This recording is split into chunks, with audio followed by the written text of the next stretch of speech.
저는 지금 하얀 가루가 깔린 갯벌 한가운데 쪼그리고 앉아 있습니다. 새벽 5시부터 해가 질 때까지 이 자리에 있어요. 손바닥엔 물집이 터지고 피가 배어 나옵니다. 등은 햇빛에 까맣게 타들어갔어요. 도대체 내가 왜 여기에 와 있는 걸까요? 경찰이 제 앞에 휴대폰을 내밀었습니다. 아드님한테 전화하세요. 1년 만에 듣는 아들 목소리였어요. 엄마 거기서 나와 지금 당장. 하지만 저는 이렇게 대답했습니다. 아니야 엄마 괜찮아 여기서 조금 더 있을게. 그리고 전화를 끊었습니다. 제 앞에는 경찰이 서 있었고 뒤에는 그 사람이 저를 지켜보고 있었어요. 왜 그랬을까요? 왜 저는 도와달라고 말하지 못했을까요? 여러분은 이런 생각 해보신 적 있으신가요? 예순이 넘어 일자리 찾는다는 게 얼마나 막막한 일인지 말이에요. 저도 그랬습니다. 64세 나이에 월세방 하나 지키기도 버거웠어요. 매일 아침 눈 뜨면 오늘은 뭘 먹고 살아야 하나 그 생각뿐이었죠. 그러던 어느 날 주민센터 게시판에서 전단지 하나를 봤습니다. 시니어 취업 박람회라는 글씨가 유난히 크게 보이더군요. 그날 저는 몰랐습니다. 그 전단지 한 장이 제 인생을 어떻게 바꿔놓을지는요. 부디 여러분들은 저와 같은 일을 당하지 않으시길 바라는 마음입니다. 오늘의 이야기 시작 전에 구독과 좋아요 눌러 응원해 주세요. 여러분의 관심이 큰 힘이 됩니다. 지금부터 사연을 시작하겠습니다. 저는 64살 김정분입니다. 당뇨 합병증으로 작년에 세상을 떠났습니다. 병원비며 장례비 다 치르고 나니 남은 건 빚뿐이었어요. 아들은 결혼 후 처가 쪽 사업을 돕는다고 지방으로 이사를 갔고 명절에도 얼굴 보기가 힘들어졌습니다. 그렇게 저는 반지하 방에서 혼자 지냈습니다. 월세는 25만 원, 기초연금 30만 원으로는 턱없이 부족했어요. 병원비가 조금만 나가면 그달은 굶는 날이 많았습니다.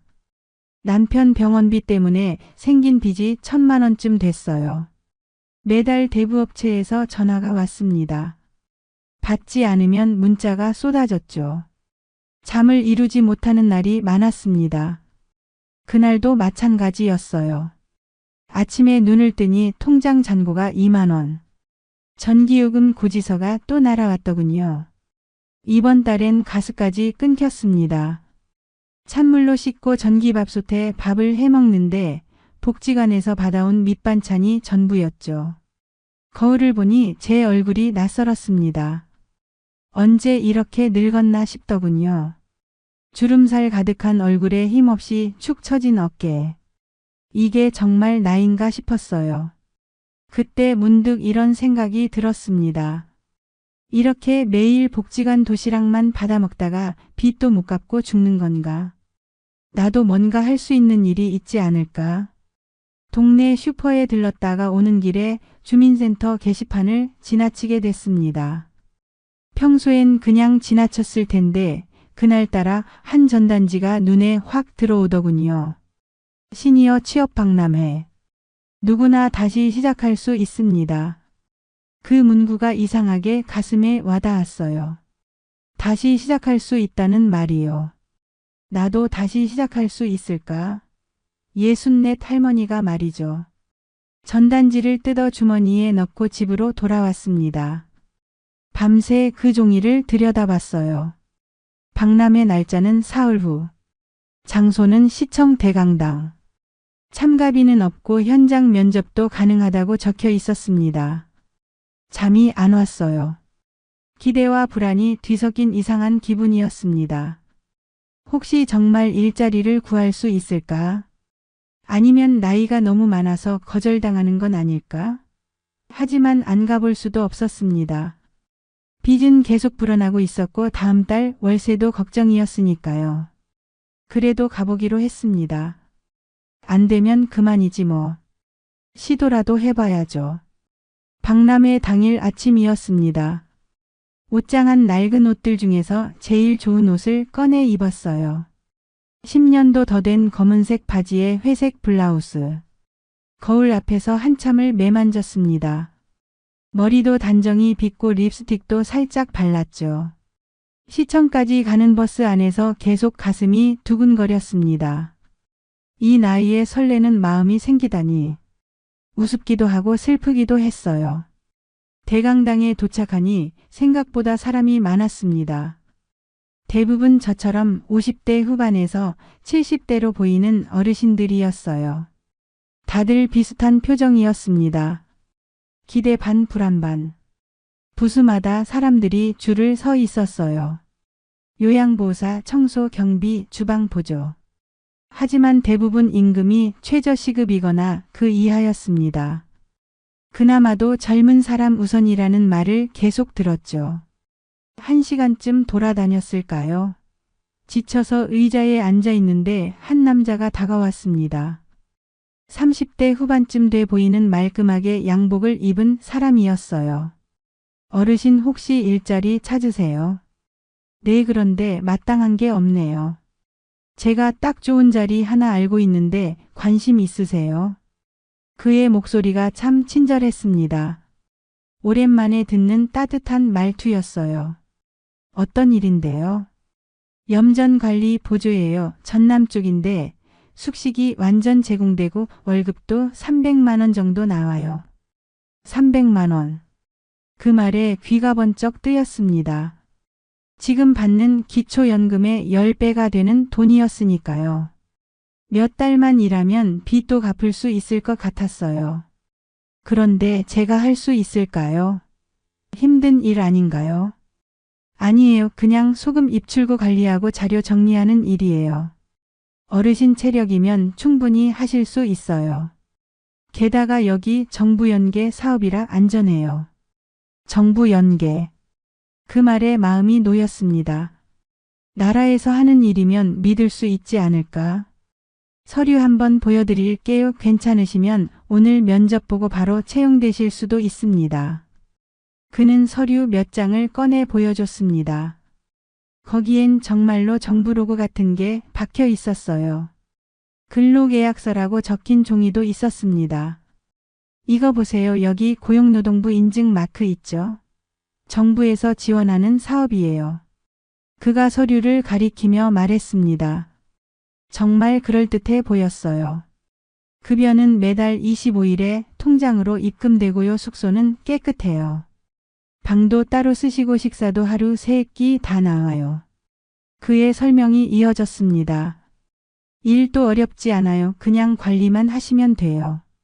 힘든 일은 젊은 사람들이 하니까요. 어르신들은 정리하고 체크만 하시면 됩니다. 그 말에 마음이 조금 놓였어요. 제 나이에 할 수 있을 것 같았거든요. 그리고 여기 보세요. 언제든지 그만두고 싶으시면 나오실 수 있어요. 며칠 전에만 말씀해 주시면 돼요. 자유롭게 일하시는 거예요. 자유롭게 나올 수 있다는 말에 안심이 됐습니다. 다른 분들도 많이 가셨어요. 지난달에도 3분 보내드렸는데 다들 만족하신다고 연락 왔어요.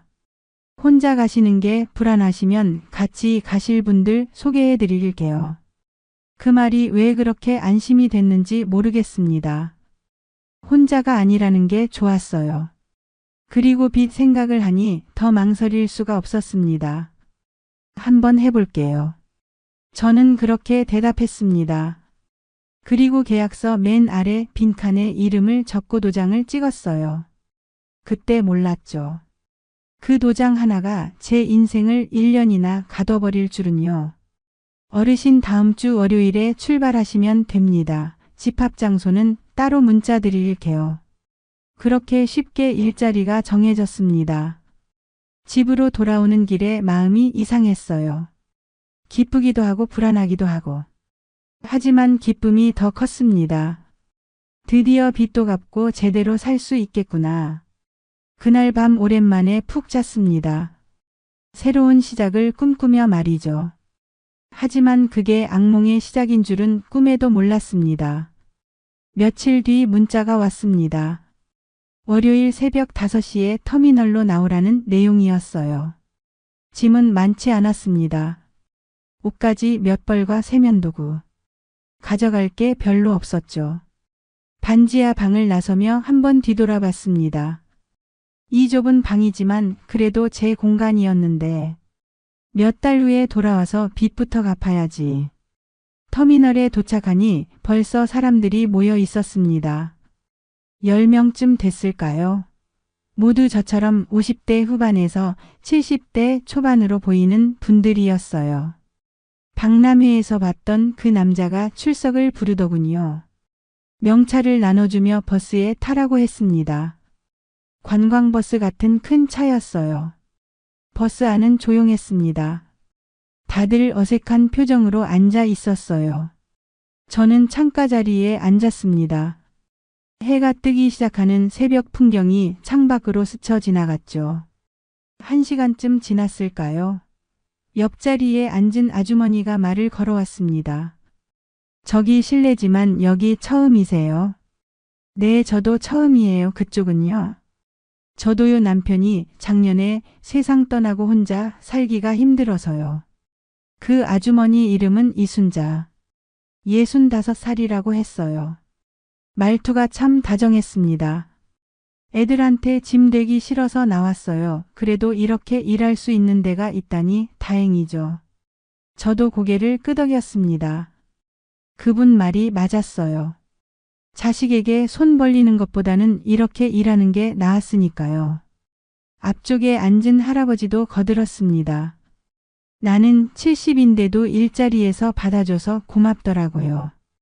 요양원 갈 돈도 없고 해서 막막했거든. 버스 안 분위기가 조금씩 풀렸습니다. 다들 비슷한 처지였어요. 연금만으론 살 수 없고 자식들한테 짐 되기 싫고. 그래서 마지막으로 찾은 게 이 일자리였던 거죠. 2시간쯤 달렸을까요? 고속도로를 벗어나 국도로 접어들었습니다. 길이 점점 좁아지고 주변엔 논밭만 보였어요. 남쪽으로 가나 봐요. 이순자 씨가 중얼거렸습니다. 창밖 풍경이 점점 낯설어졌어요. 점심때쯤 됐을 때 버스가 한 식당 앞에 멈췄습니다. 여기서 점심 드시고 가실게요. 양복 입은 남자가 말했어요. 그 사람 이름이 김 실장이라고 했습니다. 식당에서 백반을 먹었어요.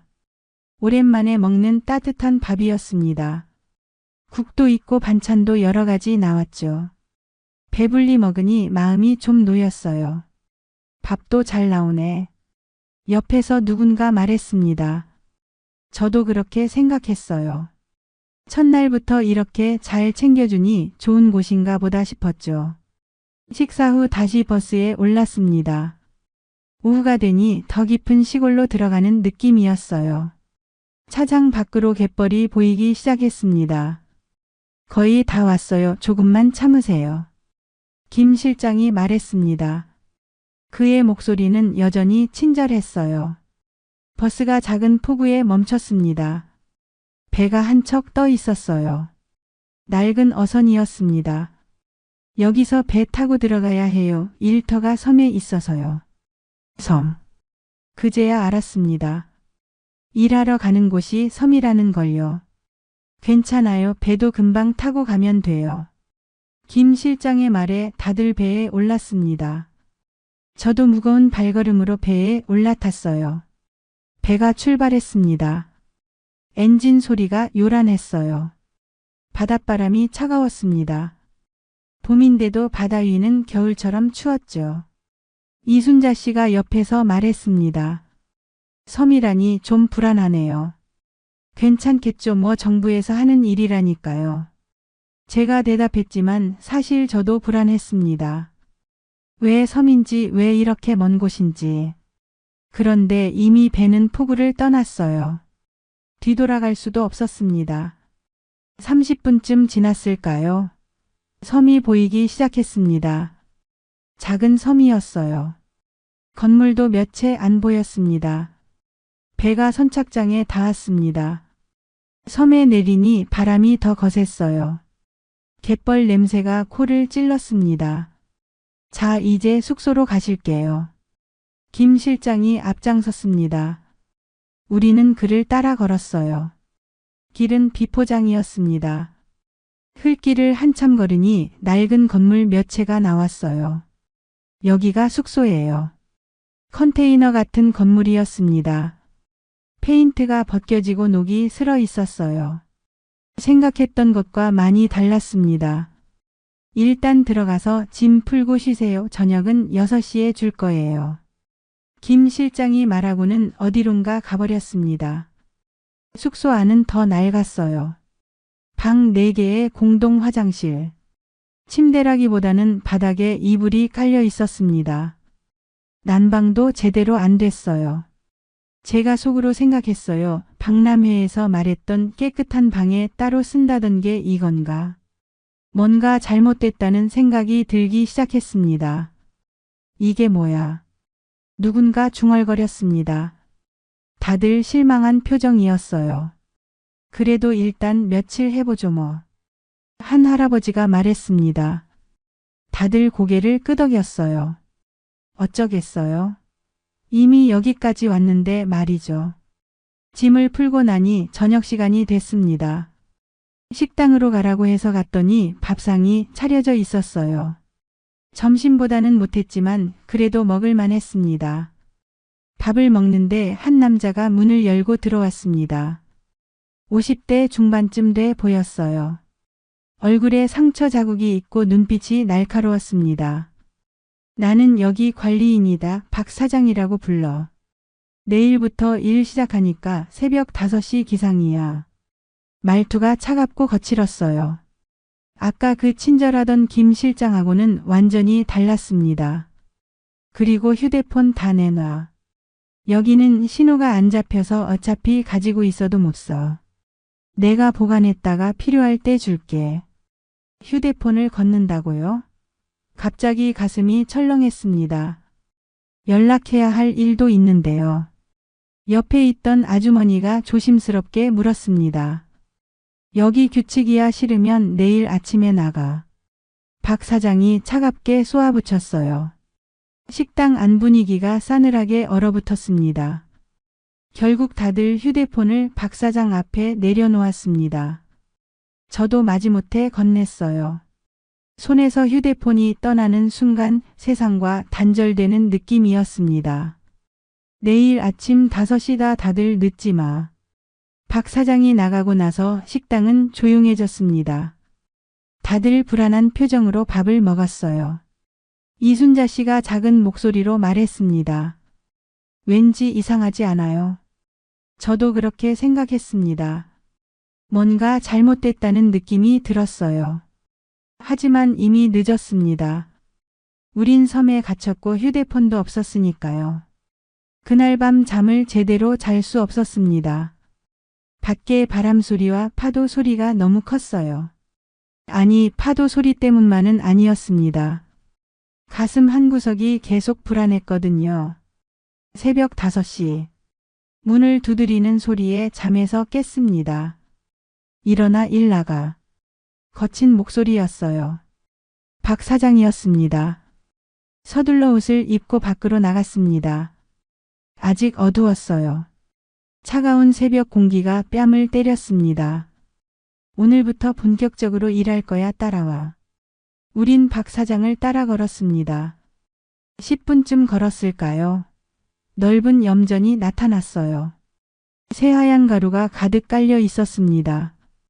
여기서 이거 갈고 정리하는 거야. 어렵지 않아. 박 사장이 도구를 나눠줬습니다. 무거운 갈퀴였어요. 해 지기 전까지 이 구역 다 정리해. 그리고는 박 사장은 어디론가 가버렸습니다. 일을 시작했습니다. 하얀 가루를 갈퀴로 긁어 모으는 일이었어요. 처음엔 쉬워 보였습니다. 하지만 30분도 안 돼서 허리가 아프기 시작했어요. 햇빛이 뜨겁게 내리쬐었습니다. 염전에서 반사되는 빛이 눈을 찔렀어요. 눈을 제대로 뜰 수가 없었습니다. 점심시간이 됐지만 아무도 오지 않았어요. 물 한 모금 마실 수도 없었습니다. 저녁 때가 돼서야 박 사장이 나타났습니다. 일 끝 들어가. 숙소로 돌아오니 온몸이 쑤셨어요. 손바닥엔 물집이 잡혔고 등은 타들어가는 것 같았습니다. 저녁을 먹는데 밥이 목으로 넘어가지 않았어요. 너무 힘들었거든요. 이순자 씨가 울먹이며 말했습니다. 이거 아닌 것 같아요. 나가고 싶어요. 저도 그랬습니다. 하루 만에 알았어요. 여기가 정상적인 일터가 아니라는 걸요. 하지만 나갈 수가 없었습니다. 배는 하루에 한 번도 안 왔고 휴대폰도 없었으니까요. 그날 밤 온몸이 쓰라렸습니다. 잠들기 전 마지막으로 생각했어요. 여기서 어떻게 빠져나가야 하나? 하지만 그때 저는 몰랐습니다. 빠져나간다는 게 얼마나 불가능한 일인지를요. 일주일이 지났습니다. 매일 똑같은 일상이 반복됐어요. 새벽 5시 기상. 염전으로 나가 해질 때까지 일.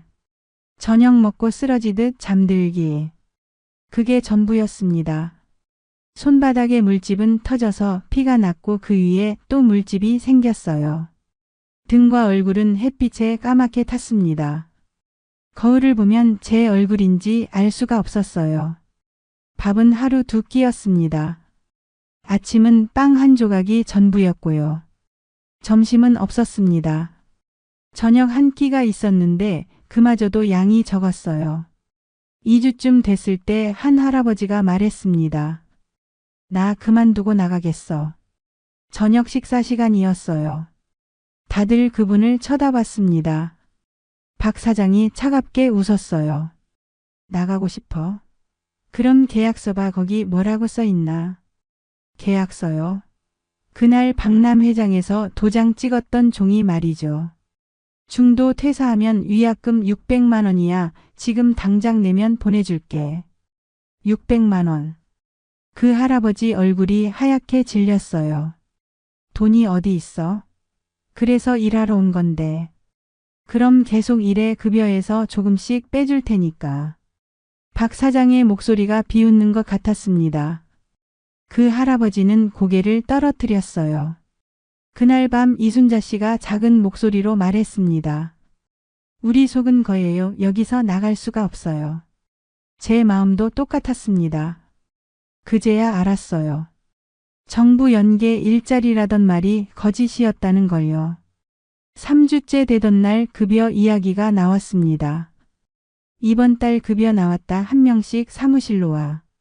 박 사장이 사람들을 하나씩 불렀습니다. 제 차례가 됐을 때 사무실로 들어갔어요. 책상 위에 현금 뭉치가 놓여 있었습니다. 정분 씨 이번 달 급여 계산했어. 박 사장이 종이 한 장을 내밀었습니다. 거기에 숫자들이 적혀 있었어요. 월급 300만 원 맞지? 그런데 여기서 숙식비 빼야지 한 달 230만 원이야. 숙식비요? 그런 얘기 처음 들었는데요. 계약서에 다 있어. 안 읽어봤어? 그럼 남는 게 70만 원이네. 70만 원. 300만 원이라던 게 70만 원으로 줄었습니다. 그리고 여기 관리비 20만 원 더 빼야 해. 전기세, 수도세 이런 거. 그럼 50만 원밖에 안 남는데요. 그래 50만 원 받아. 박 사장이 50만 원이 든 봉투를 내밀었습니다. 저는 그 돈을 받을 수밖에 없었어요. 방으로 돌아와 그 돈을 보니 눈물이 났어요. 한 달을 그렇게 고생했는데 내 손에 들어온 돈은 고작 50만 원 뿐이었습니다. 더 큰 문제는 다음 날 알게 됐어요. 어제 급여 받은 사람들 나와. 박 사장이 몇 명을 불렀습니다. 여기 생필품 살 거 있으면 말해. 비누, 치약 이런 거. 박 사장이 물건들을 꺼내 놓았습니다. 가격표가 붙어 있었어요. 비누 한 장에 10,000원이었습니다. 치약 한 개에 15,000원. 시중 가격의 3배였어요. 돈 없으면 외상으로 해. 다음 달 급여에서 빼면 되니까. 사람들은 어쩔 수 없이 물건을 샀습니다. 저도 비누와 치약을 샀어요. 25,000원이었습니다. 한 달이 2달이 되고 2달이 3달이 됐습니다. 받는 돈은 점점 줄어들었어요. 외상으로 쓴 생필품 값에 벌금까지 붙었습니다. 일을 제대로 안 했다고 벌금 10만 원. 지각했다고 벌금 5만 원. 말대꾸했다고 벌금 10만 원. 이유는 뭐든 됐습니다. 석 달째 되던 날 급여를 받으러 갔습니다. 박 사장이 종이를 보여줬어요. 이번 달은 10만 원이네. 10만 원요? 그럼 지난달 외상이랑 벌금 빼면 이것밖에 안 남아. 한 달을 일해서 10만 원이었습니다.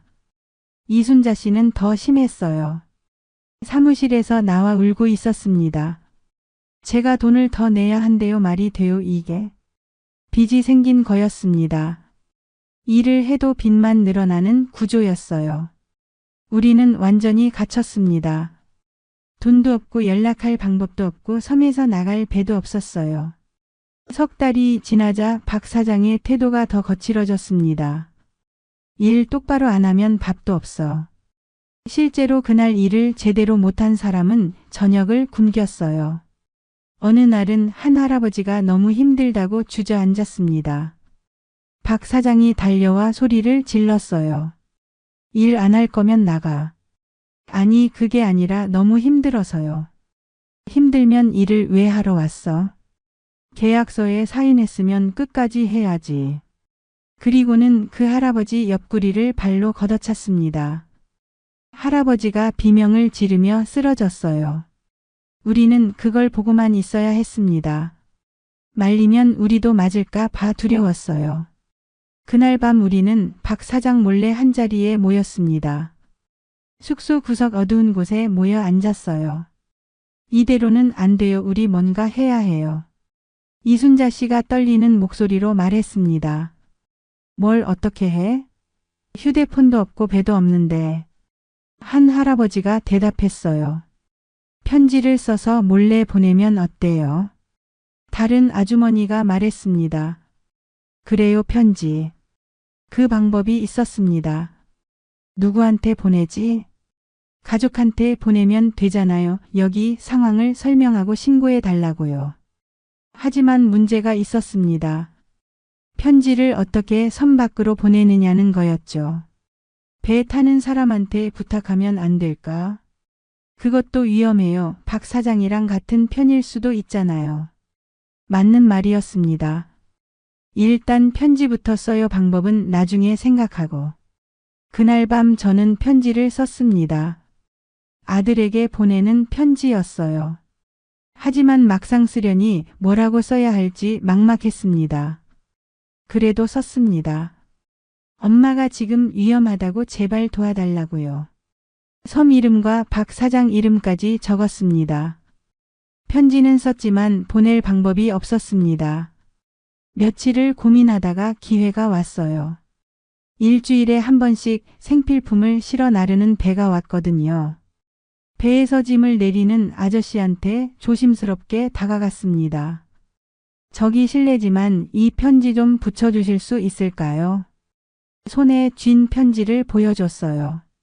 그 안에 10,000원짜리 한 장을 함께 넣었습니다. 제가 가진 돈 전부였어요. 아저씨가 잠깐 망설이더니 편지를 받았습니다. 박 사장한테는 비밀이에요. 제발 부탁드려요. 아저씨가 고개를 끄덕였어요. 그리고 편지를 호주머니에 넣었습니다. 정말 붙여주실 거죠? 걱정 마세요. 그렇게 편지를 보냈습니다. 아들에게 닿기를 간절히 바랐어요. 하지만 확신할 수 없었습니다. 정말 붙여줬을지 박 사장에게 넘긴 건 아닌지 알 수 없었거든요. 그렇게 또 시간만 흘렀어요. 넉 달째 되던 날 새로운 사람들이 왔습니다. 박람회에서 온 사람들이었어요. 우리처럼 일자리를 찾아온 어르신들이었죠. 3명이었습니다. 모두 60대로 보이는 분들이었어요. 그분들을 보니 넉 달 전 제 모습이 떠올랐습니다. 희망에 찬 눈빛 그리고 곧 절망으로 변할 그 표정들. 새로운 분들에게 말해주고 싶었어요. 여기서 도망쳐야 한다고요. 하지만 입이 떨어지지 않았습니다. 말했다가 박 사장에게 들키면 어떻게 될지 몰랐으니까요. 그날 밤 새로운 사람 중 한 할아버지가 물었습니다. 여기 일 어때요? 오래 하신 것 같은데요. 저는 대답하지 못했어요. 그냥 고개만 돌렸습니다. 이순자 씨가 작은 목소리로 말했습니다. 여기 오신 걸 후회하실 거예요. 그 말이 전부였습니다. 더 이상은 아무도 말하지 못했어요. 넉 달이 지나자 저는 깨달았습니다. 여기서 나가는 건 불가능하다는 걸요. 돈도 못 모으고 연락할 방법도 없고 그저 매일 염전에서 일하다 죽는 게 제 운명인가 싶었습니다. 밤마다 파도 소리를 들으며 생각했어요. 내가 왜 여기 왔을까? 왜 그 전단지를 집어들었을까? 하지만 후회해도 소용없었습니다. 이미 늦었으니까요. 그렇게 넉 달이 지났습니다.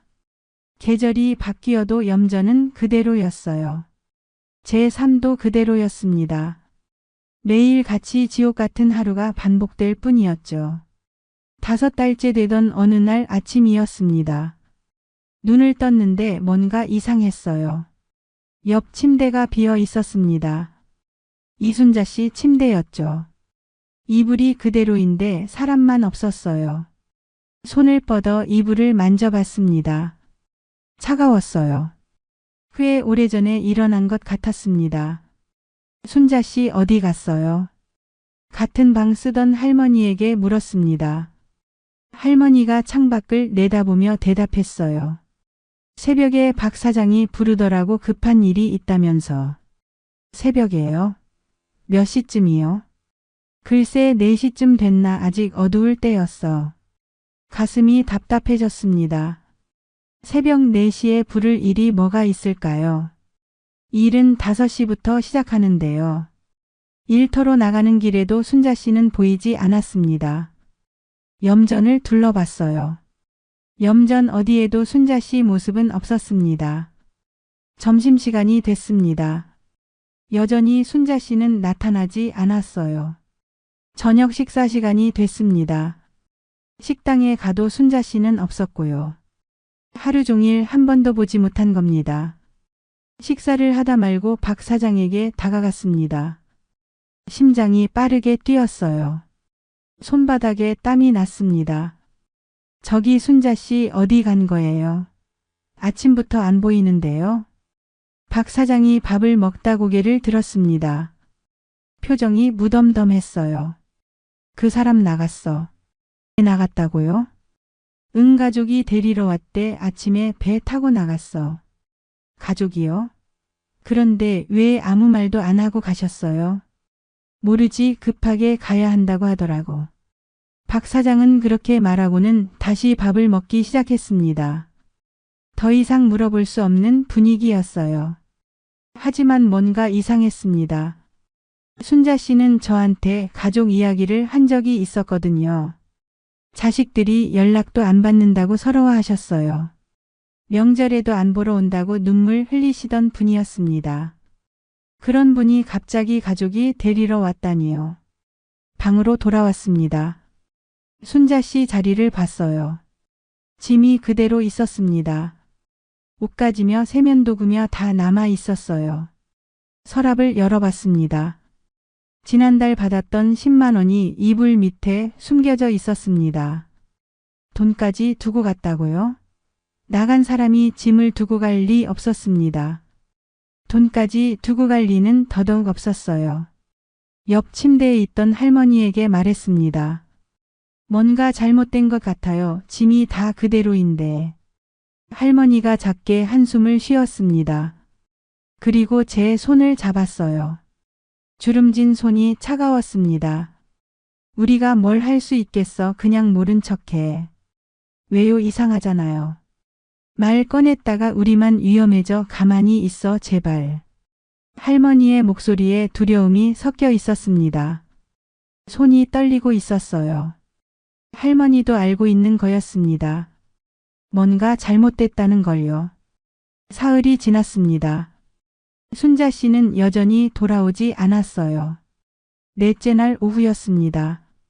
염전 끝자락에서 일하고 있었어요. 갯벌 쪽이었습니다. 바닷바람이 비릿한 냄새를 실어 날랐어요. 파도 소리가 멀리서 들렸습니다. 저기 신발 있어요. 한 할아버지가 소리쳤습니다. 손가락으로 갯벌 쪽을 가리켰어요. 몇 명이 그쪽으로 달려갔습니다. 저도 따라갔어요. 갯벌에 신발 한 짝이 있었습니다. 지늘개 반쯤 박혀 있었어요. 가까이 가서 보니 운동화였습니다. 새 신발이었어요. 파란 줄이 있는 흰 운동화였습니다. 손으로 들어 올렸어요. 진흙이 묻어 있었지만 분명히 새 거였습니다. 가슴이 철렁 내려앉았습니다. 이 신발 어디서 봤는데? 손이 떨렸습니다. 저 신발 순자 씨 거 아니에요? 제가 말했습니다. 분명히 이순자 씨가 신던 신발이었어요. 여기 오기 전에 새로 샀다고 하셨거든요.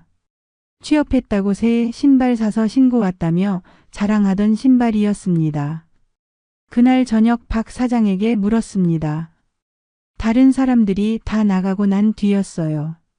식당에 저와 박 사장만 남았습니다. 순자 씨 신발이 갯벌에 있었어요. 정말 가족들 와서 함께 나간 게 맞아요. 박 사장의 얼굴이 굳었습니다. 눈빛이 차갑게 변했어요. 잠시 말이 없더니 대답했습니다. 그건 예전에 버린 신발일 거야.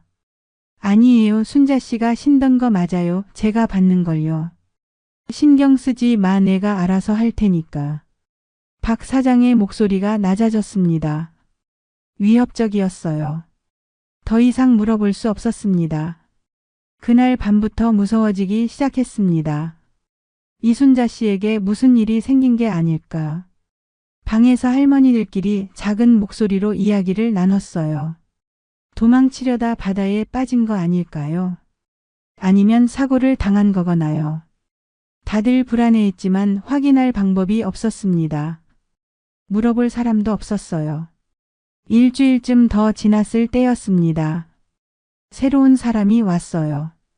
30대로 보이는 남자였습니다. 우리와는 나이대가 완전히 달랐어요. 체격도 좋았습니다. 우리처럼 박람회에서 온 것 같지도 않았어요. 그 사람은 말이 거의 없었습니다. 이름은 최 씨라고만 들었어요. 밥 먹을 때도 혼자 구석에 앉아 있었습니다. 다른 사람들과 눈도 마주치지 않았어요. 며칠 뒤 일을 마치고 돌아오는 길이었습니다. 해가 지고 있었어요. 하늘이 붉게 물들었습니다. 최 씨가 제 옆으로 다가왔어요. 주변을 살피더니 작은 목소리로 물었습니다. 저기 여기 얼마나 계셨어요? 6개월 좀 안 됐어요. 나갈 수 있어요? 그 질문에 저는 대답하지 못했습니다. 뭐라고 말해야 할지 몰랐거든요. 나갈 수 있냐고요. 그게 가능하다면 제가 벌써 나갔겠죠. 힘들겠네요. 최 씨는 그렇게 말하고 돌아섰습니다. 그의 눈빛이 이상했어요. 뭔가 계획하는 것 같았습니다. 결심한 사람의 눈빛이었어요. 며칠이 더 지났습니다. 어느 날 저녁 최 씨가 다시 제게 다가왔어요. 다른 사람들이 없는 곳에서였습니다. 숙소 뒤편이었어요. 어두워서 얼굴이 잘 보이지 않았습니다. 저는 박람회에서 여기 온 게 아니에요. 그럼 어떻게 오신 거예요? 길에서 납치당했어요. 일자리 소개해 준다고 차에 태우더니 여기까지 온 거예요. 정신 차려보니 이 섬이었어요. 그 말에 등골이 오싹했습니다. 납치라니요. 저는 그래도 제 발로 걸어 들어왔는데요. 이 사람은 납치당해서 온 거였어요. 그럼 경찰에 신고해야죠. 어떻게요? 전화도 없는데 밖으로 연락도 못 하잖아요. 그 말도 맞았습니다. 저도 편지를 보내긴 했지만 정말 붙여졌는지 확신할 수 없었으니까요. 최 씨의 말이 맞았어요. 우리는 완전히 고립돼 있었습니다. 최 씨가 주변을 살피더니 더 작은 목소리로 말했습니다. 도망가야 해요. 도망을요? 어떻게요? 헤엄쳐서 가려고요. 저쪽 섬 보이죠? 그렇게 멀지 않아요. 저쪽을 가리켰습니다. 바다 건너편에 섬 하나가 희미하게 보였어요. 가물가물했습니다. 너무 위험해요. 바다가 얼마나 거센데요. 그래도 여기 있는 것보다는 나아요. 같이 가실래요? 저는 망설였습니다. 도망가고 싶었어요. 하지만 무서웠습니다. 헤엄을 칠 줄도 모르거니와 나이도 많았으니까요. 바다에서 죽을 게 뻔했습니다. 생각해 볼게요. 그렇게 대답했지만 속으로는 이미 결정했어요. 저는 갈 수 없다고요. 이틀 뒤 밤이었습니다. 새벽에 소란이 났어요. 박 사장의 고함 소리에 잠에서 깼습니다. 귀가 먹먹할 정도로 큰 소리였어요. 최 씨가 없어 다들 나와. 우리는 급하게 밖으로 나갔습니다. 최 씨 방을 확인했더니 정말 없었어요. 침대가 비어 있었습니다. 이불은 그대로였고요. 도망간 겁니다. 밤사이에요. 그날 아침 박 사장이 우리를 모두 모았습니다. 얼굴이 일그러져 있었어요. 화가 잔뜩 나 있었습니다. 어젯밤에 최 씨가 도망갔다. 너희 중에 도와준 사람 있지? 아무도 대답하지 않았습니다. 다들 고개를 숙였어요. 하지만 걱정 마. 어차피 여기서 절대 못 나가. 바다 파도가 얼마나 거센데. 박 사장이 비웃듯이 말했습니다. 그 웃음소리가 섬뜩했어요. 이틀이 지났습니다. 그날 오후였어요. 일을 하고 있는데 박 사장이 나타났습니다. 표정이 어두웠어요. 일 멈춰 잠깐만. 우리는 손을 멈추고 박 사장을 쳐다봤습니다. 최 씨 시신이 바다에서 발견됐대. 다들 조용해졌습니다. 숨소리조차 들리지 않았어요. 익살해. 도망가다가 물에 빠진 거지. 봤지? 너희들도 도망가면 어떻게 되는지? 박 사장의 목소리에는 감정이 없었습니다. 그냥 우리에게 겁을 주려는 것뿐이었어요. 사람이 죽었는데도 아무렇지 않았습니다. 그날 밤 아무도 잠을 이루지 못했습니다. 최 씨가 죽었다는 사실이 믿기지 않았어요. 며칠 전까지만 해도 살아 있었는데요. 말도 나눴는데요. 그리고 이순자 씨도 그렇게 된 게 아닐까 하는 생각이 들었습니다. 갯벌에서 발견된 신발 그리고 사라진 사람. 모든 게 연결됐어요. 며칠이 더 지났습니다. 7달째가 됐어요. 저는 그날 밤 결심했습니다. 더 이상 도망칠 생각을 하지 않기로요. 최 씨처럼 죽고 싶지 않았으니까요. 여기서 나가는 건 불가능했습니다. 도망가려다 죽느니 그냥 여기서 일하다 죽는 게 나을 것 같았어요. 사람들도 하나둘 포기하기 시작했습니다. 말수가 줄어들었고 눈빛에서 생기가 사라졌어요. 우리는 그저 움직이는 기계가 됐습니다. 1년이 되던 날이었습니다. 아침에 눈을 떴는데 문득 깨달았어요. 제가 여기 온 지 정확히 1년이 됐다는 걸요. 작년 이맘때 박람회장에서 그 전단지를 봤었죠. 그리고 희망을 품고 이 섬에 왔습니다. 거울을 봤습니다. 낯선 사람이 저를 쳐다보고 있었어요. 머리는 새하얗게 새고 얼굴엔 주름이 깊게 팼습니다. 볼은 푹 꺼졌고 눈가에 기미가 생겼어요. 손은 나무 껍질처럼 거칠어졌습니다. 손톱 밑엔 검은 때가 끼어 있었어요. 등은 굽었습니다. 64이었던 제가 이제 65. 하지만 거울 속 사람은 70이 넘어 보였습니다. 1년 동안 함께 온 10명 중 절반이 사라졌어요. 이순자 씨를 포함해서 5명이 없어졌습니다. 모두 나갔다고 했지만 아무도 믿지 않았어요. 우리는 알고 있었습니다. 그분들이 어떻게 됐는지를요. 그날도 똑같이 시작됐습니다. 새벽 5시 기상. 염전으로 향하는 길. 하루 종일 소금을 긁어 모으는 일. 저녁에 돌아와 밥 먹고 쓰러지듯 잠드는 것. 1년 동안 단 하루도 쉰 날이 없었어요. 그런데 그날 오후였습니다. 염전에서 일하고 있는데 박 사장이 급하게 달려왔어요. 숨이 가빴습니다. 다들 일 멈춰 지금 당장 숙소로 들어가. 무슨 일인지 물어볼 틈도 없었습니다. 박 사장이 우리를 몰아세우듯 숙소로 보냈어요. 뒤에서 계속 재촉했습니다. 빨리빨리 시간 없어. 숙소에 도착하니 낯선 남자 2명이 서 있었습니다. 양복을 입은 사람들이었어요. 서류 가방을 들고 있었습니다. 박람회에서 봤던 김 실장도 함께 있었어요. 오늘 점검 나온 분들이야 공무원들이지 잘 대답해.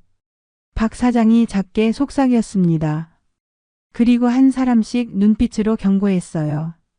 제 눈을 똑바로 쳐다봤습니다. 잘못 말하면 어떻게 되는지 알지? 안녕하세요. 저희는 고용노동부에서 나왔습니다. 한 남자가 말했습니다. 목소리가 차분했어요. 수첩을 꺼내 들고 있었습니다. 여기 근로 환경 확인하러 왔는데요. 불편한 점 있으시면 말씀해 주세요. 그 순간 제 심장이 빠르게 뛰었습니다. 쿵쾅쿵쾅 귀에 들릴 정도였어요. 말해야 한다고 생각했습니다. 지금이 기회라고요. 입을 열려고 했어요. 혀가 말라붙어 있었습니다. 입을 열려는데 박 사장이 옆으로 다가왔습니다. 어깨가 제 어깨에 닿았어요.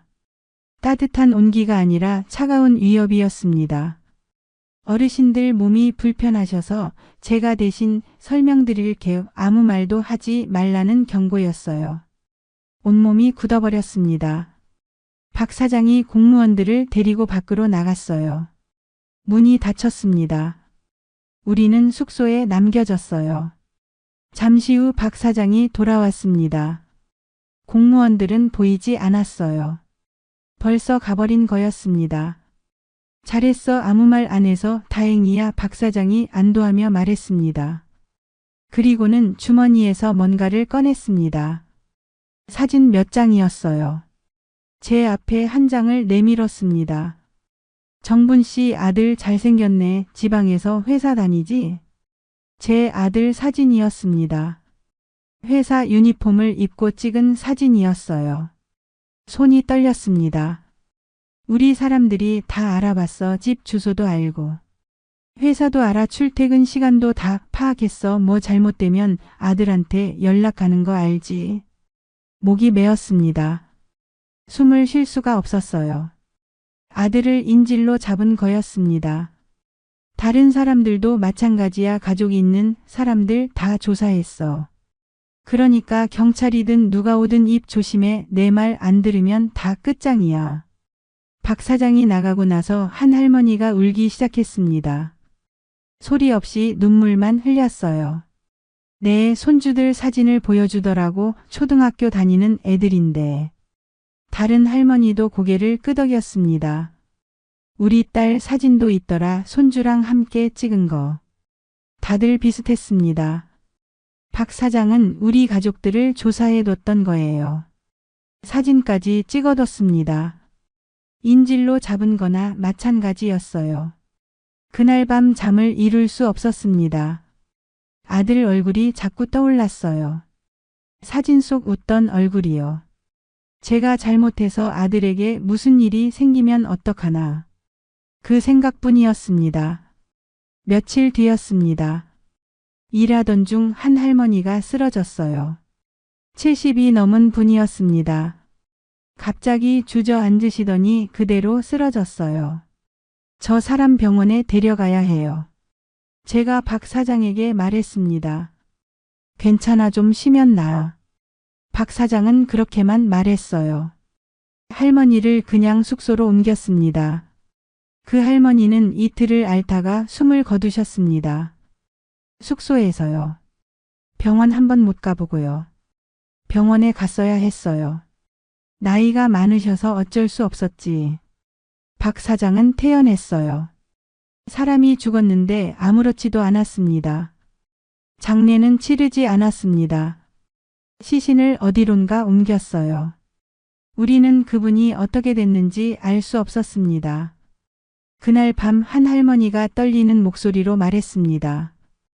우리도 저렇게 죽을 거예요. 아무도 모르게요. 맞는 말이었습니다. 우리는 여기서 죽어도 아무도 알지 못할 거예요. 가족들은 우리가 어디 있는지도 모릅니다. 1년 하고도 2달이 지났습니다. 저는 이제 포기했어요. 여기서 나가는 건 불가능하다는 걸 받아들였습니다. 경찰이 와도 소용없었어요. 제가 도와달라고 하지 않는 한 아무도 구해줄 수 없었습니다. 하지만 저는 말할 수 없었어요. 아들 때문에요.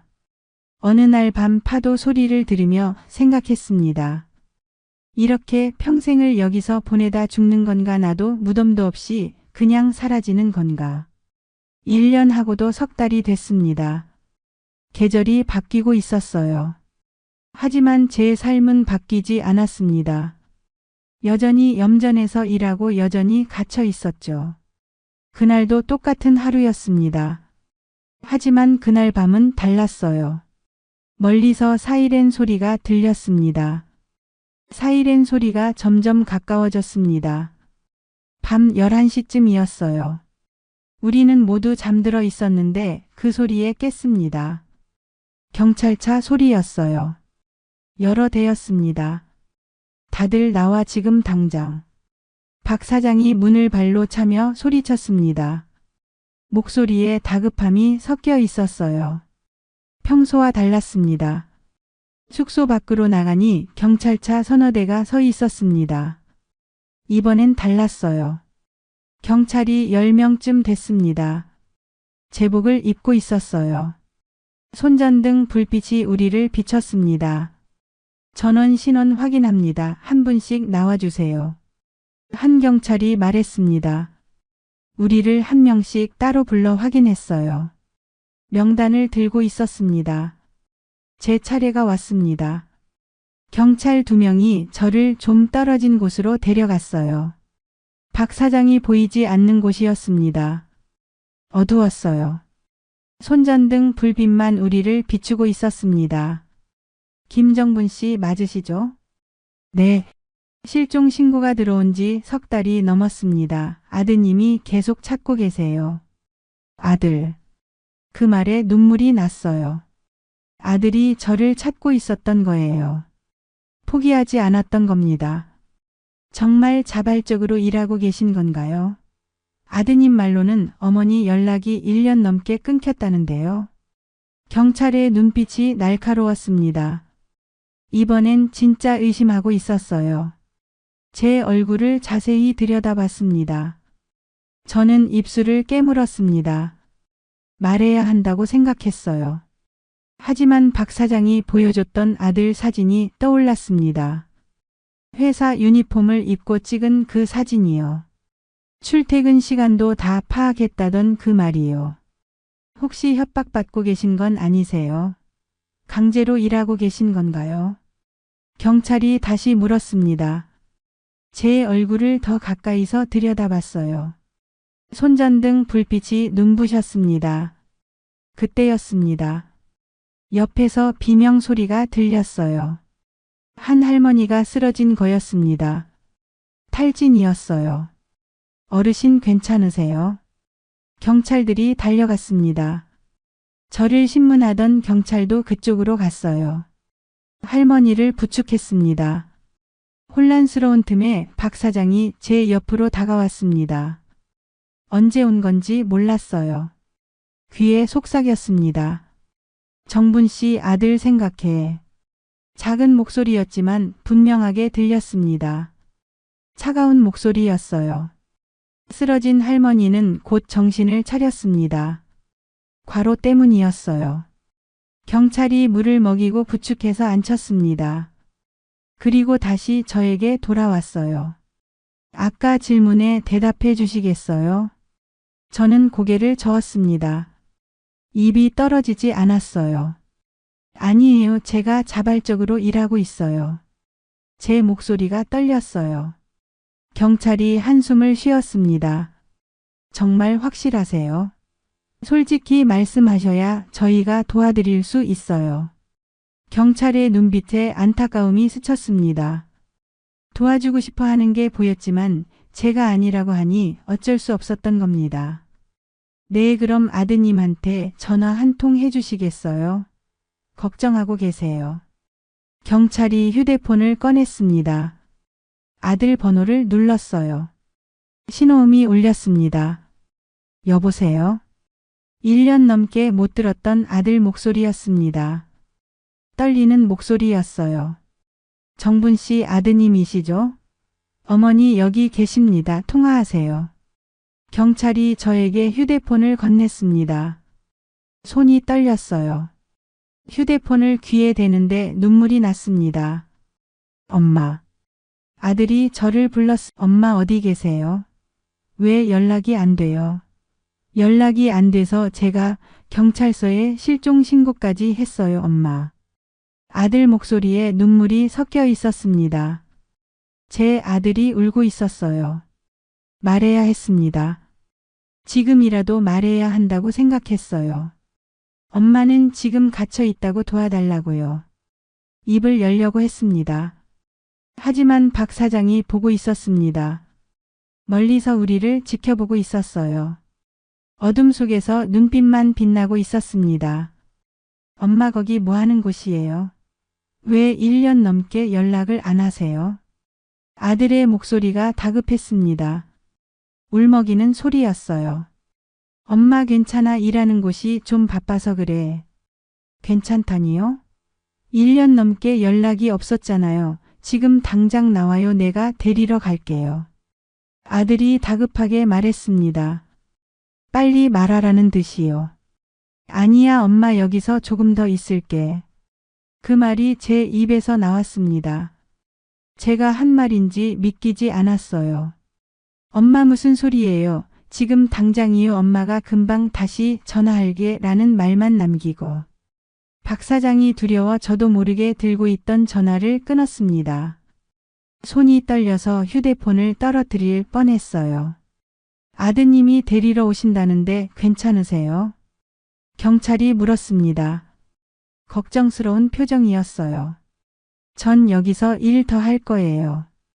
경찰은 더 이상 묻지 않았습니다. 고개를 저으며 돌아섰어요. 제가 스스로 괜찮다고 하는데 억지로 데려갈 수는 없었던 거죠. 경찰 표정에 안타까움이 스쳐 지나갔지만 그뿐이었습니다. 경찰이 모두 떠나고 사이렌 소리가 멀어졌어요. 빨간 불빛이 어둠 속으로 사라졌습니다. 또 기회를 놓쳤습니다. 그날 밤 잠을 이룰 수 없었습니다. 아들 목소리가 귓가에 맴돌았어요. 울먹이던 그 목소리가요. 엄마 지금 당장 나와요. 그 말이 계속 들렸습니다. 눈을 감으면 아들 얼굴이 보였어요. 우는 얼굴이었습니다. 다음 날 아침 박 사장이 저를 불렀습니다. 사무실로 오라고 했어요.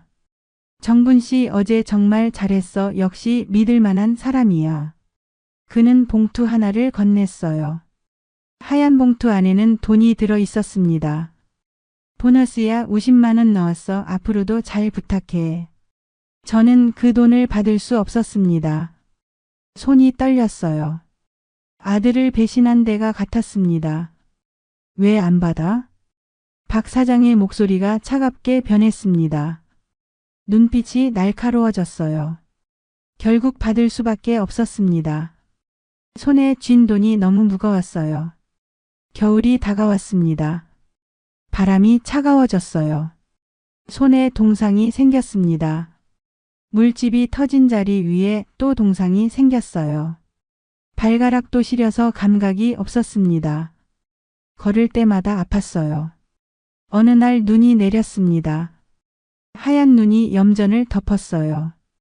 소금과 눈이 섞여 구분이 가지 않았습니다. 일을 하고 있었습니다. 갈퀴를 들고 소금을 긁어 모으는데 갑자기 눈앞이 흐려졌어요. 다리가 후들거렸습니다. 힘이 빠져나가는 게 느껴졌어요. 그대로 주저앉았습니다. 너무 추워서 다리에 힘이 들어가지 않았거든요. 일어나. 박 사장의 목소리가 들렸습니다. 차가운 목소리였어요. 저는 일어나려고 했지만 몸이 말을 듣지 않았어요. 다리가 후들거렸습니다. 못 일어나겠어요. 제 입에서 그런 말이 나왔습니다. 1년 넘게 참았던 게 터진 거였습니다. 뭐? 박 사장이 성큼 다가왔습니다. 그리고 제 머리채를 움켜잡았어요. 아프다는 말이 나오기도 전에 저를 눈 위로 내동댕이 쳤습니다. 등이 눈바닥에 쿵 하고 부딪혔어요. 숨이 막혔습니다. 일 안 할 거야? 박 사장이 제 위에 서서 내려다봤습니다. 그의 눈에 분노가 가득했어요. 아니에요, 할게요. 목소리가 떨렸습니다. 무서웠어요. 정말 죽을 것 같았습니다. 온몸이 떨렸지만 비틀거리며 일어났어요. 갈 길을 다시 들었습니다. 그날 밤 저는 결심했습니다. 더 이상은 못 참겠다고요. 죽더라도 여기서는 죽고 싶지 않다고요. 하지만 방법이 없었습니다. 도망가면 잡히고 경찰한테 말하면 가족이 위험하고요. 완전히 막다른 골목에 서 있었습니다. 1년 하고도 6달째 되던 날이었습니다. 박 사장이 라디오를 듣고 있었어요. 그러더니 표정이 굳더군요. 뭔가 심각한 소식인 것 같았습니다. 내일은 다들 일 쉬어. 저녁 식사 때 박 사장이 말했습니다. 우리는 서로를 쳐다봤어요. 일을 쉬라고요? 1년 반 만에 처음 듣는 말이었습니다. 태풍 온대 오늘 저녁부터 태풍 대비해야 하니까 모두 숙소 안에만 있어 절대 밖으로 나가지 마. 라디오에서도 태풍 소식이 들렸습니다. 강한 태풍이 남해안으로 북상하고 있다고 했어요. 우리가 있는 섬도 예상 경로에 포함돼 있었습니다. 박 사장은 우리를 숙소에 가둬놓고 어디론가 갔습니다. 트럭 소리가 들렸어요. 오후가 되자 바람이 불기 시작했습니다. 처음엔 약했어요. 나뭇가지를 살랑살랑 흔들 정도였습니다. 하지만 점점 거세졌어요. 1시간쯤 지나니 나무들이 미친 듯이 흔들렸습니다. 숙소 지붕이 덜컥덜컥 소리를 냈어요. 창문으로 보니 하늘이 까맣게 변하고 있었습니다. 저녁 때가 됐습니다. 비가 쏟아지기 시작했어요. 빗방울이 아니라 물줄기였습니다. 쏟아붓는다는 말이 딱 맞았어요. 천둥이 쳤습니다. 쿵쾅쿵쾅 귀가 먹먹할 정도였어요. 번개가 번쩍였습니다. 하늘이 갈라지는 것 같았어요. 숙소가 흔들렸습니다. 컨테이너 건물이라 바람에 약했거든요. 벽이 삐걱삐걱 소리를 냈습니다. 무너질 것 같았어요. 천장에서 물이 떨어지기 시작했습니다. 처음엔 한 방울, 두 방울이었어요. 그러다 점점 많아졌습니다. 양동이를 갖다 놨지만 소용없었어요. 한 할머니가 무섭다고 떨며 말했습니다. 저도 무서웠어요. 건물이 무너질 것만 같았습니다. 바람 소리가 점점 커졌어요. 마치 괴물이 울부짖는 것 같았습니다. 밤 9시쯤 됐을 때였어요. 갑자기 불이 나갔습니다. 정전이었어요. 깜깜해졌습니다. 아무것도 보이지 않았어요. 손전등 있는 사람. 누군가 소리쳤습니다. 한 할아버지가 손전등을 켰어요. 희미한 불빛이 방을 비췄습니다. 얼굴들이 창백했어요. 다들 겁에 질려 있었습니다. 바람 소리가 점점 커졌습니다. 휘익휘익 소리가 아니라 우우하는 소리였어요. 건물 전체가 흔들렸습니다. 벽이 들썩거렸어요. 그때였습니다. 쾅. 엄청난 소리와 함께 지붕 일부가 날아갔습니다. 천장에 구멍이 뚫렸어요.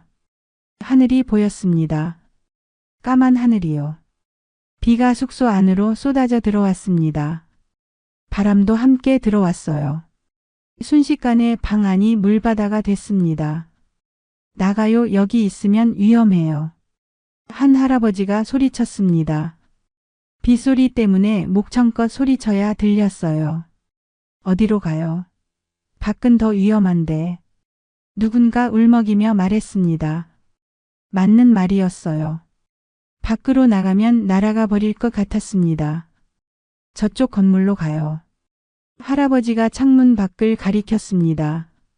100m쯤 떨어진 곳에 건물이 보였어요. 사무실 건물이었습니다. 콘크리트로 지은 건물이라 더 튼튼해 보였어요. 가요, 여기 있다간 다 죽어요. 우리는 결심했습니다. 나가는 수밖에 없었어요. 문을 열었습니다. 바람이 거세게 몰아쳤어요. 문이 벽에 쾅 하고 부딪혔습니다. 비가 얼굴을 때렸어요. 따갑게요. 똑바로 걸을 수가 없었습니다. 바람이 너무 세서 몸이 휘청거렸어요. 한 발짝 내딛는데 뒤로 밀렸습니다. 손 잡으세요. 넘어지면 안 돼요. 우리는 서로의 손을 꽉 잡았습니다. 한 명씩 줄을 이어 천천히 걸었어요. 앞사람 옷자락을 붙잡았습니다. 놓치면 날아갈 것 같았거든요. 발을 내디딜 때마다 넘어질 것 같았습니다. 바람이 옆에서 밀었어요. 비는 계속 쏟아졌습니다. 눈을 뜰 수가 없었어요. 손전등 불빛만 의지했습니다. 100m가 이렇게 먼 거였나 싶었습니다. 평소엔 2분도 안 걸리는 거리인데 끝이 안 보였어요. 한 걸음 한 걸음이 너무 힘들었습니다. 숨이 가빴어요. 심장이 터질 것 같았습니다. 드디어 사무실 건물에 도착했습니다. 문을 밀었습니다. 잠겨 있었어요. 철컥철컥 소리만 났습니다. 부서요, 어서요. 할아버지가 소리쳤습니다. 몇 명이 함께 문을 밀었어요. 어깨로 받았습니다. 한 번, 두 번, 세 번. 문이 삐걱거리며 열렸습니다. 부서진 거였어요. 안으로 들어갔습니다. 비는 피할 수 있었어요. 하지만 여기도 완전히 안전하지는 않았습니다.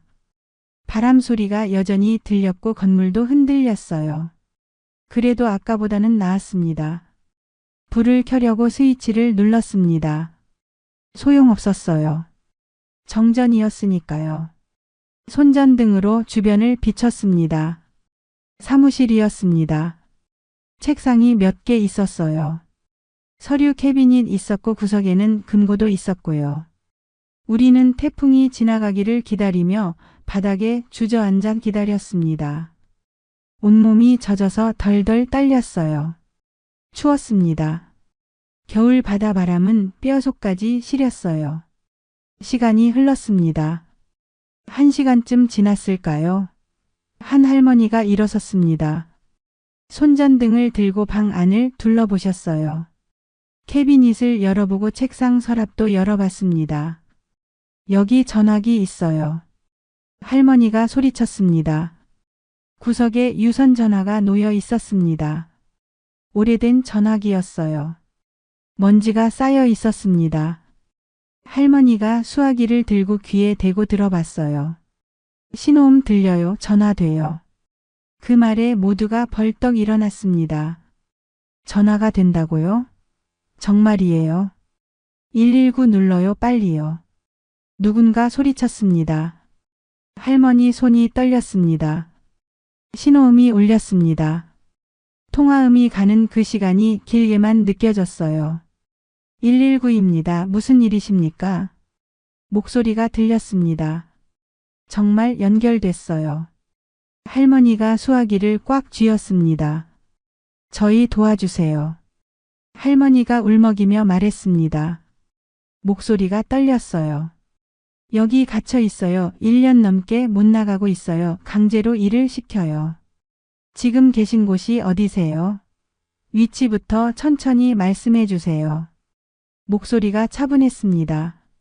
침착했어요. 할머니는 우리가 어디 있는지 설명했어요. 섬 이름을 말했습니다. 염전에서 일하고 있다는 것도요. 박 사장 이름도 말했습니다.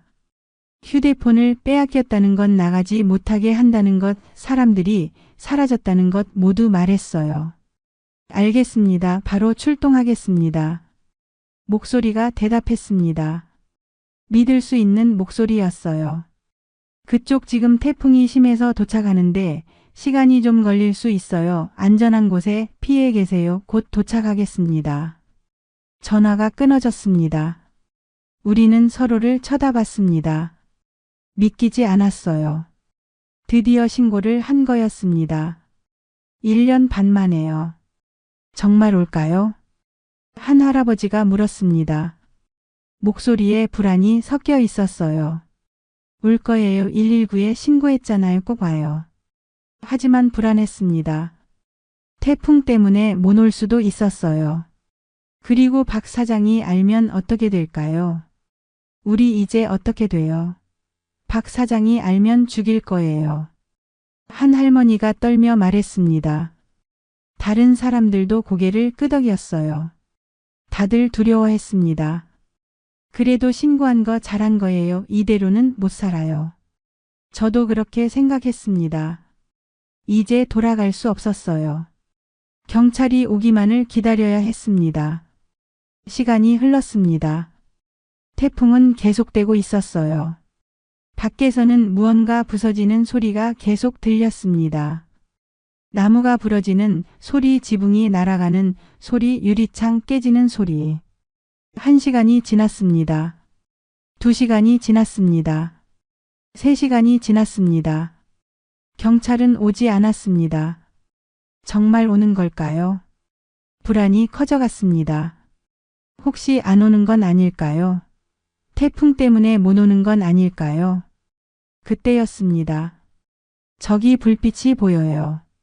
한 할아버지가 창문을 가리켰습니다. 멀리서 불빛이 보였어요. 헤드라이트였습니다.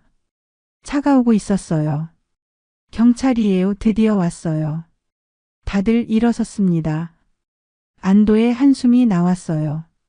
드디어 구조됐구나. 하지만 불빛이 가까워지자 이상했습니다. 경찰차가 아니었어요. 트럭이었습니다. 박 사장 차예요. 한 할아버지가 말했습니다. 맞았습니다. 박 사장의 트럭이었어요. 박 사장이 돌아온 거였습니다. 공포가 엄습했습니다. 박 사장이 우리가 여기 있는 걸 알면 어떻게 될까요? 더구나 신고까지 했는데요. 저 안쪽으로 숨어요. 빨리요. 누군가 소리쳤습니다. 우리는 사무실 안쪽으로 움직였습니다. 작은 방이 하나 있었어요. 문을 닫고 숨을 죽였습니다.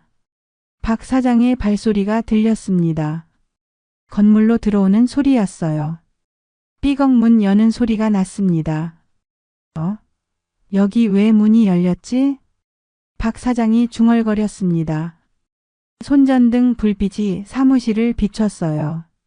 이리저리 움직였습니다. 누구야? 거기 누구 있어? 박 사장이 소리쳤습니다. 우리는 숨을 참았습니다. 심장이 너무 빠르게 뛰었어요. 쿵쾅쿵쾅 소리가 들릴 것 같았습니다. 하지만 박 사장은 안쪽으로 걸어왔습니다. 발소리가 가까워졌어요. 문이 열렸습니다.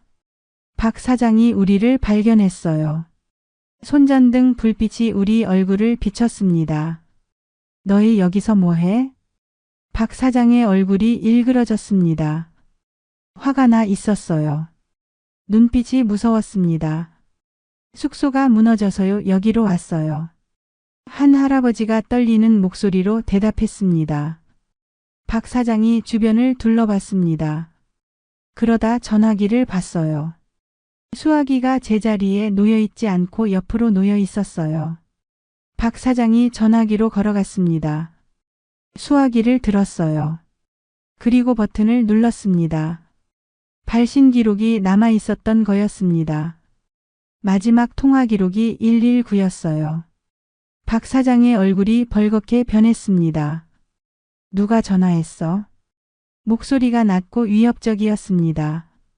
우리는 대답하지 않았어요. 아무도 입을 열지 않았습니다. 누가 신고했어? 박 사장이 다시 물었습니다. 이번엔 더 큰 소리였어요. 아무도 대답하지 않았습니다. 말 안 해? 그럼 다 죽여. 박 사장이 벽 쪽으로 걸어갔습니다. 구석에 놓인 쇠파이프를 집어들었어요.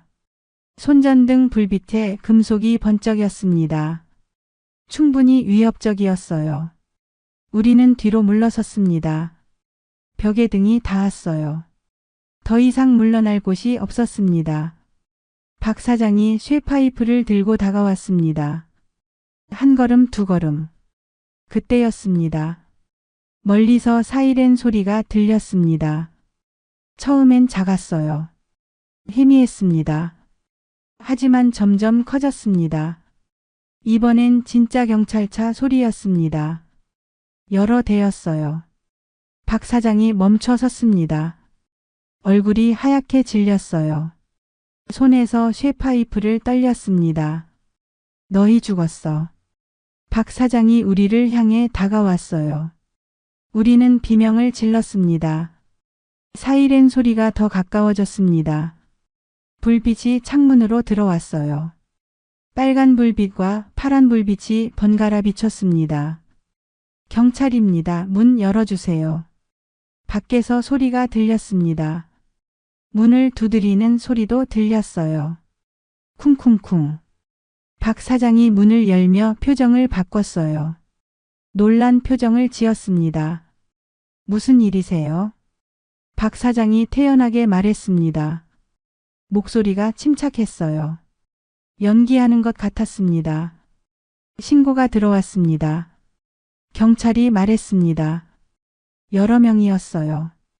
7명쯤 됐습니다. 강제노역 신고요. 여기 계신 분들 누가 신고하신 건가요? 경찰이 우리를 쳐다봤습니다. 손전등으로 우리를 비췄어요. 저희요. 한 할머니가 소리쳤습니다. 큰 소리였어요. 저희가 신고했어요. 다른 사람들도 목소리를 냈습니다.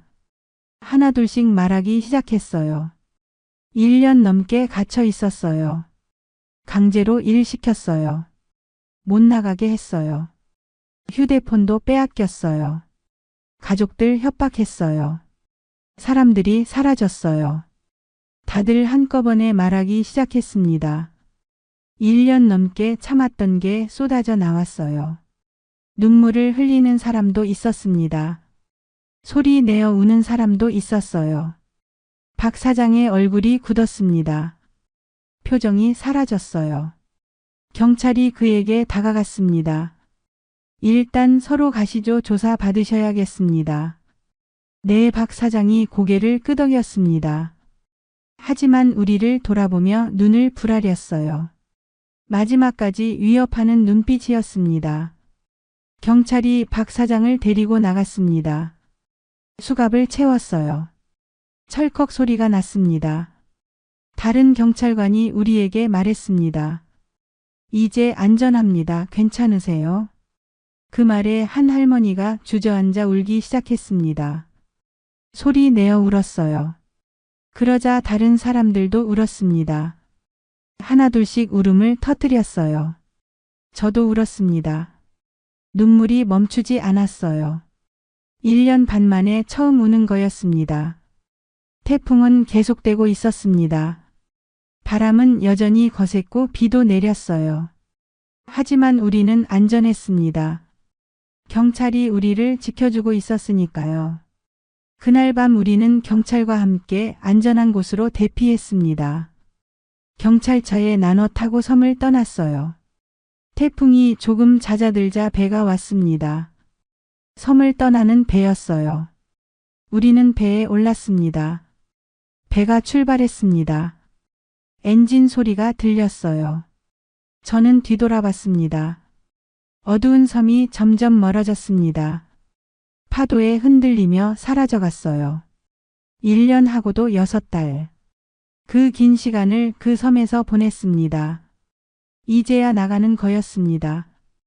육지에 도착한 건 새벽이었습니다. 태풍이 지나가고 있었어요. 비는 멎었지만 바람은 여전히 거셌습니다. 경찰이 우리를 경찰서로 데려갔어요. 따뜻한 차를 마셨습니다.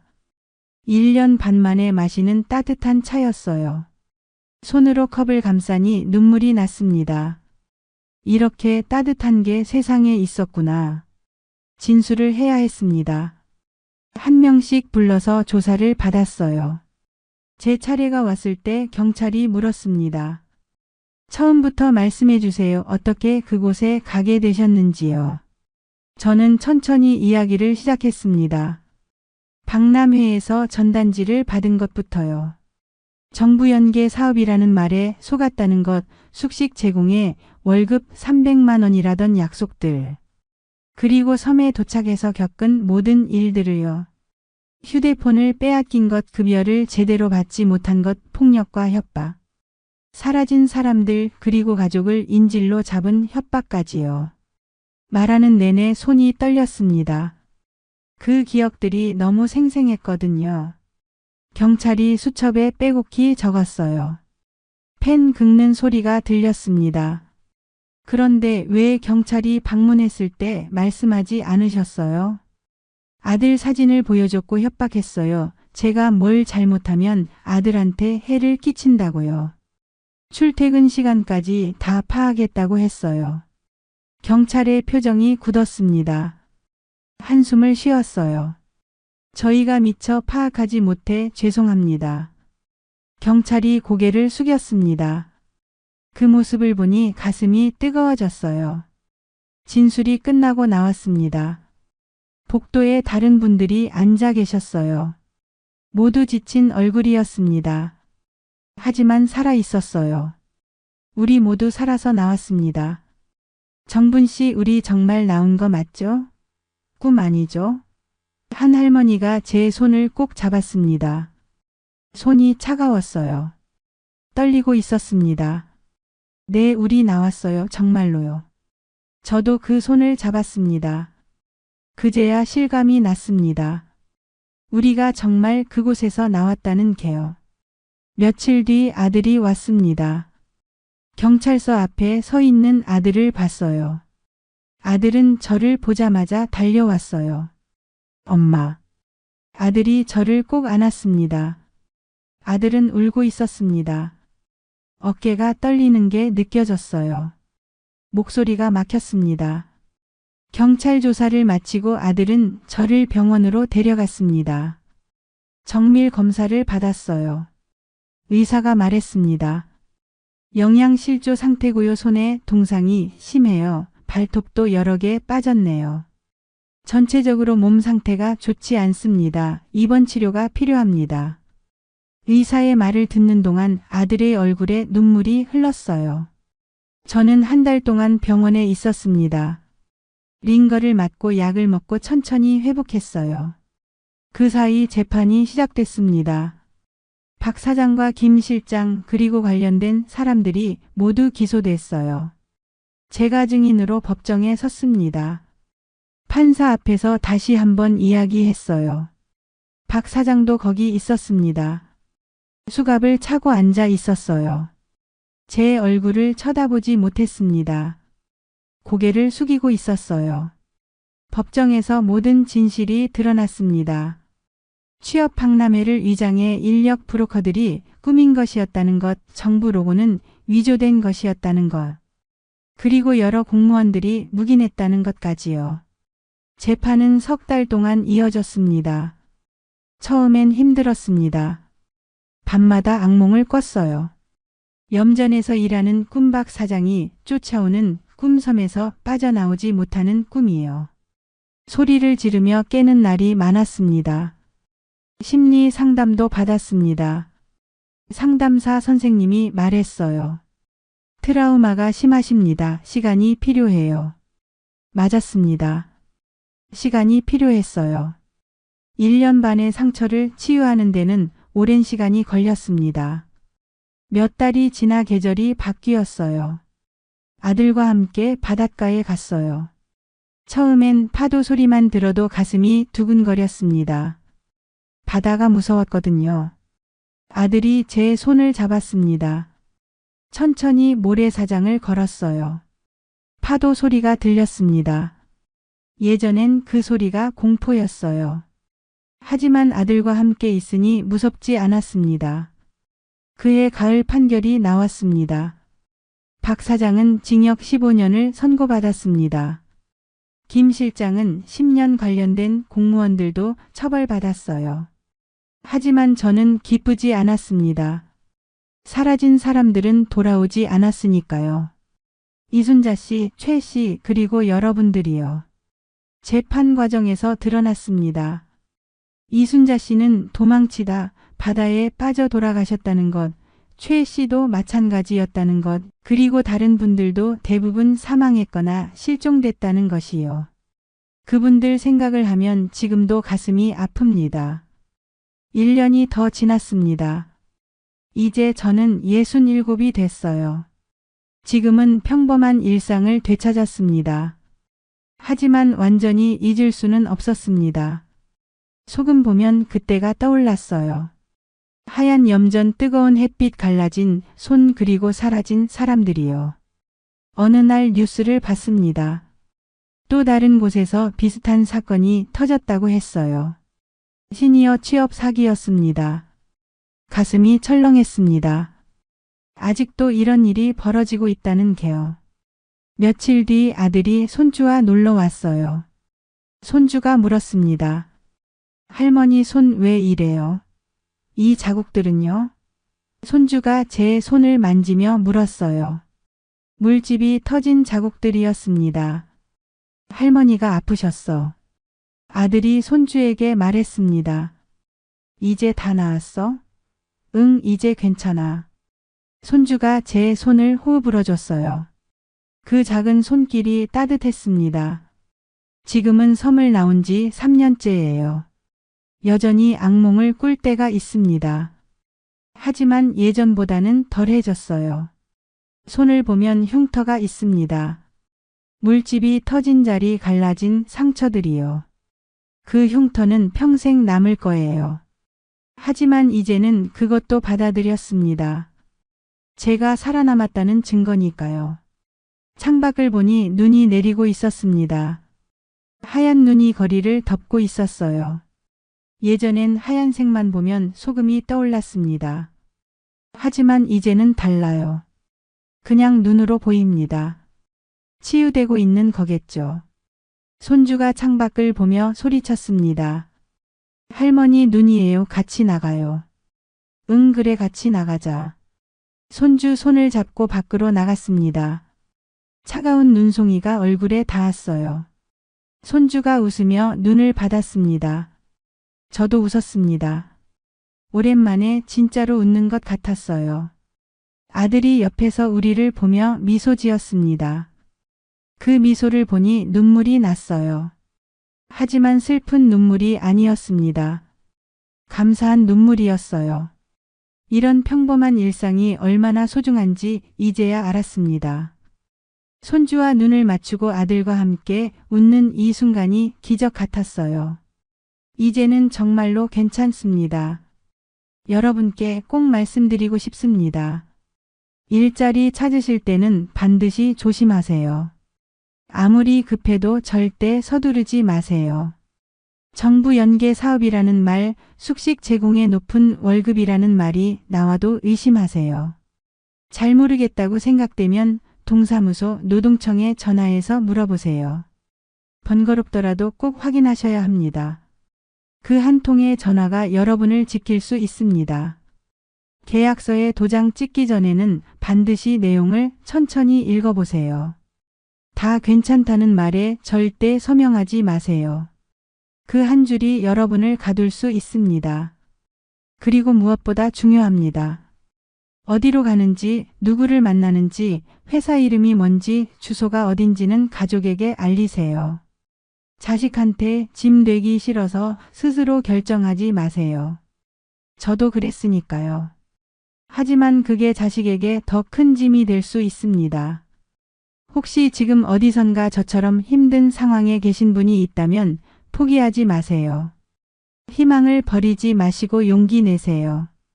그리고 주변에 연락이 끊긴 가족이 있다면 바로 신고해 주세요. 여러분 조심하세요. 노년의 가난이 두렵다고 해서 뭐든지 절대 급하게 결정하시면 안 됩니다. 저 같은 피해자가 더 이상 나오지 않기를 간절히 바랍니다. 제 이야기가 누군가에게는 희망과 또 다른 누군가에게는 위로가 되었으면 합니다. 여러분은 부디 안전하고 평안한 노후 보내시길 바랍니다. 댓글로 여러분의 생각을 들려주세요. 오늘의 이야기가 공감되셨다면 구독과 좋아요 누르고 은빛 인생편지 채널에서 더 많은 인생 사연을 함께 하세요. 오늘도 행복하고 건강한 하루 되시길 바랍니다.